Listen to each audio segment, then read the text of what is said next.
বাড়িতে কেউ আছিস রে মা? কে সাধু বাবা? ও বাবা, বসুন বসুন বসুন, আপনি বসুন বসুন, আমি চাল ডালটা নিয়ে আসি। দাঁড়া মা।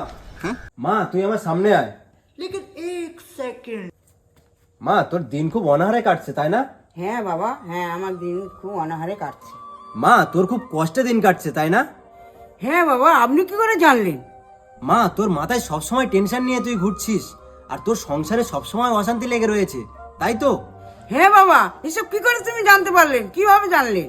আচ্ছা মা, তুই কি 2 বছর আগে বন্ধন লোন নিয়েছিলিস? হ্যাঁ বাবা, আপনি কি করে জানতে পারলেন? আর লোনের অফিসার যখন আসতো তখন কি তুই এরোর বাড়ি গিয়ে লুকাতিস? হ্যাঁ বাবা, হ্যাঁ, আপনি কি করে জানলেন? আপনি যে অন্তর্জামিন বাবা। ওঠ মা ওঠ, আমি সেই লোনের অফিসার। আজকে তোকে হাতে নাতে ধরেছি, তোকে আগে জেলে নিয়ে যাবো, চল।